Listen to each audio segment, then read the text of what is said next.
అభివృద్ధి అంటే గిట్లుండాలే.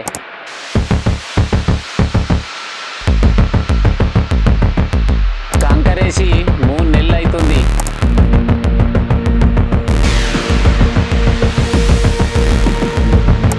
పోదామంటే కన్న తిప్పలు, వద్దామంటే కన్న తిప్పలు.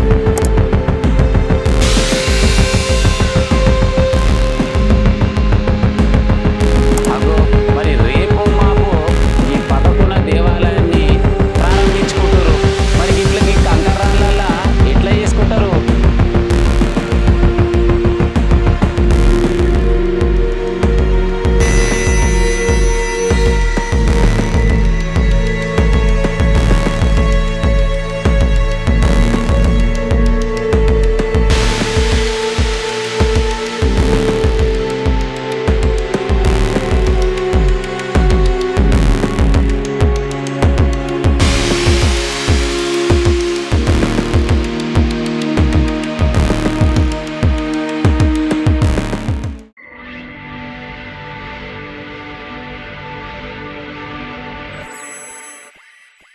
అభివృద్ధి అంటే గిట్లుండాలే. కంకరేసి 3 నెలలు అవుతుంది. పోదామంటే కన్న తిప్పలు, వద్దామంటే కన్న తిప్పలు. అగో మరి రేపో మాపో ఈ పక్కకున్న దేవాలయాన్ని ప్రారంభించుకుంటారు.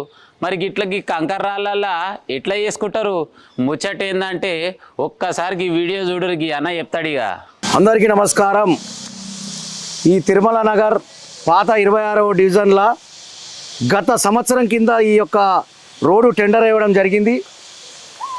టెండర్ వేసిన తర్వాత టెండర్ ఓపెన్ అయిన తర్వాత ఇప్పటి వరకు మున్సిపల్ సంబంధించినటువంటి శేఖర్ రెడ్డి అనే కాంట్రాక్టరు అడగంగా ఒక 2 నెలల క్రితం, నెల 15 రోజులు 2 నెలల క్రితం ఈ కంకర పరచడం జరిగింది.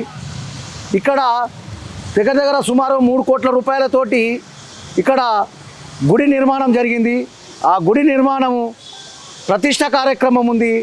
22 నుంచి 26 వరకు ప్రతిష్ట కార్యక్రమం ఉంది. అందులో భాగంగా ఈ రోడ్ వేయమంటే డబ్బులు రావు, నేను వేయలేను అనే పరిస్థితి ఆ కాంట్రాక్టర్ మాట్లాడుతూ ఉన్నాడు. అధికారులకు ఎన్నోసార్లు చెప్పడం జరిగింది, ఆయన స్పందించడం లేదు. అయినా కానీ డీసీ గారికి, అదేవిధంగా సంబంధించినటువంటి జోనల్ కమిషనర్ గారికి కూడా తెలియపరచడం జరిగింది. అయినా ఇప్పటి వరకు కూడా ఏ అధికారి కూడా స్పందిస్తలేడు. నిర్లక్ష్య వైఖరికి ఈ యొక్క ప్రజలు గురి అవుతూ ఉన్నారు.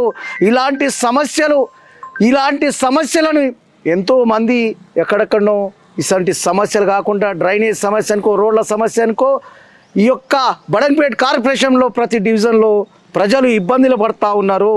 ఏ అధికారి కూడా స్పందిస్తలేరు. ఈ అధికారుల నిర్లక్ష్యానికి ఈ ప్రభుత్వం అసలు ఏం చేస్తుందనేది అర్థమవలేని పరిస్థితి ప్రజలు అనుకుంటా ఉన్నారు. ఈరోజు ఈ యొక్క పరిస్థితి ప్రతి డివిజన్ లోపల ఎదురవుతూ ఉంది. దయచేసి ఈ యొక్క ప్రతిష్ట లోపల అత్యవసరం ఉన్నటువంటి ఈ రోడ్డు, ఇక్కడ నివాసం ఉండే సుమారు 10 నుండి 15 వేల జనాభా గలగా ఈ యొక్క కాలనీలకు సంబంధించినటువంటి సాయిబాబా మందిరం, ఈ శివుని గుడి ప్రతిష్ట 22 తారీఖు నాడు జరగబోతూ ఉంది. 1000 మంది ఇక్కడికి రాబోతూ ఉన్నారు. కాబట్టి దయచేసి రేపటిలోగా ఈ యొక్క రోడ్డుని ప్రారంభించాలని చెప్పి ఈ కాలనీ వాసులు, ఈ యొక్క ప్రజానీకం కోరుకుంటా ఉంది. దయచేసి ఈ రోడ్డు అధికారులు స్పందించి ఎంబడే ఏపీయవలసిందిగా కోరుతా ఉన్నాము. Thank you. అందరికీ నమస్కారం. ఇక్కడికి వచ్చినటువంటి ముఖ్యంగా మా మాజీ కార్పొరేటర్ గారికి ధన్యవాదాలు. మా సమస్యల మీద కొట్లాడుతున్నందుకు వారికి ప్రత్యేకంగా మా కాలనీ తరఫున కృతజ్ఞతలు చెప్తున్నాం. మా ప్రెసిడెంట్ పుల్లారెడ్డి గారు, నా పేరు గౌరవ్ శ్రీనివాస్, జనరల్ సెక్రటరీ. అన్న ఉన్న హయాంలో మొత్తము మేము పట్టుబడితే మొత్తం రోడ్లన్నీ కంప్లీట్ అయినాయి. లాస్ట్గా ఈ ఒక్క రోడే మిగిలింది. ఇది సీసీ రోడ్ వేద్దామని చెప్పేసి ఇది ఒక్క రోడ్ ఆపి అన్నతోటి మొత్తం పనులను చేయించుకున్నాము. ఈ గత సంవత్సరంన్నర సంధి ఈ కార్పొరేటర్ పదవి అయిపోయిన తర్వాత కాంగ్రెస్ 2.5 సంవత్సరాలు వచ్చిన తర్వాత ఏ పని చెప్పినా ఏ పని అవ్వట్లేదు. ముఖ్యంగా 2.5 కోట్లతో మేము గుడి కట్టుకున్నాము. దీనికి దాదాపుగా చుట్టుపక్కల 200-300 కాలనీల దూరంలో కూడా ఇంత పెద్ద గుడి ఎక్కడ లేదు. మేము 1200 గజాలలో 15,000 ఎస్ఎఫ్టీ తోటి చాలా పెద్ద గుడి కట్టుకున్నాము. దీని ముందు ఈ రోడ్ సీసీ రోడ్ కావాలన్న ఉద్దేశంతో అన్నని తీసుకెళ్లి సంవత్సరంన్నర కిందనే దీన్ని టెండర్ చేయించడం జరిగింది. ఇది శాంక్షన్ అయింది. అన్ని టెండర్ శాంక్షన్ అయిన తర్వాత శేఖర్ రెడ్డి అనే వ్యక్తి ఇక రాడు, పని వరకు స్టార్ట్ చేయడు. అన్నని పట్టుకొని మేడం దగ్గరికి పోయి ఎన్ని విధాలుగా ట్రై చేసి వానికి ఫోర్స్ చేస్తే వచ్చి గత 2 నెలల కింద ఈ కంకర వేయడం జరిగింది. ఇప్పుడు మాకు కరెక్ట్గా 10 రోజులు కూడా లేదు గుడి ఓపెనింగ్. ఈ ఏప్రిల్ 22వ తారీఖు ఉంది. ఇంకా కూడా రమ్మంటే రావట్లేదు, ఫోన్లు చెప్తలేడు. ఏమంటే కాంగ్రెస్ ప్రభుత్వం మాకు బిల్లులు రావట్లేదు, డబ్బులు మీరు ఇస్తారా, మీ జోబులోకి వెళ్ళి ఇస్తారంటే చెప్పండి వేస్తాము, లేదంటే మేము వేయలేము అని. ఇది మేము ఫోన్లలో మాట్లాడిన అదే డబ్బులు మాకు బిల్లులు రావట్లేదు, మేము వేయము, మీ జోబులోకి వెళ్ళి ఇస్తారా చెప్పండి, మీరు డిపాజిట్ చేయండి అన్న విధంగా మాట్లాడుతున్నాడు ప్రత్యేకంగా.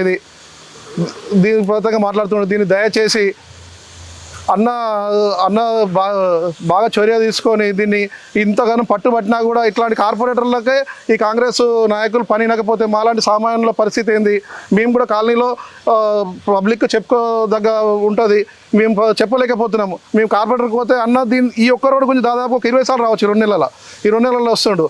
ఈ 20 సార్లు వచ్చినా కూడా ఈ పని కాకపోవడం ఇక ఏం చేయాలి, మీ ఎంబడే వస్తే పదా అని వచ్చి ఇక్కడ ఈరోజు మేము ఈ ప్రెస్ మీట్ అరేంజ్మెంట్ చేయడం జరిగింది. ప్రత్యేకంగా రామరెడ్డి అన్న కృతజ్ఞతలు చెప్తున్నాము. ఇది ఎట్టి పరిస్థితుల్లో ఈ వారం రోజుల్లో మాకు ఈ రోడ్ కంప్లీట్ కావాలన్నా 10 రోజుల గుడి ఓపెనింగ్ ఉంది. ఇది రేపే స్టార్ట్ చేస్తే ఆ కాంగ్రెస్ వాళ్ళకు కూడా ఈ గుడి ముందర మంచిగా ఉంటుందని చెప్పేసి సభాముఖంగా తెలియజేస్తున్నాను. ఇది పార్టీలకు అతీతంగా మేము ఈ కాలనీ సమస్యల మీద పోరాడుతున్నాము. దానికి రామరెడ్డి అన్నకు ప్రత్యేక ధన్యవాదాలు తెలియజేస్తున్నాం. అందరికీ నమస్కారం.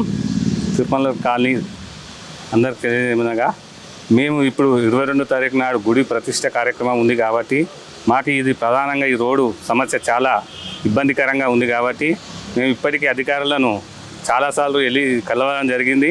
అధికారులు మాకు స్పందన ఇవ్వలేకపోతున్నారు.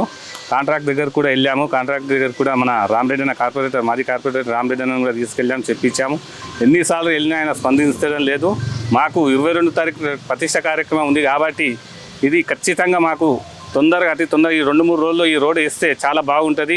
ఇది ఏ పార్టీకి సంబంధం లేకుండా అందరికీ పబ్లిక్ ఇది కాబట్టి పబ్లిక్ ఇంత పెద్ద టెంపుల్ కడుతున్నాం కాబట్టి ఇది ఖచ్చితంగా మా రోడ్ సమస్య చాలా ఉంది కాబట్టి ఖచ్చితంగా ఈ రోడ్డు 2 డేస్లో ఖచ్చితంగా వేయాలని ఆ ప్రభుత్వాన్ని కూడా కోరుకుంటున్నాము.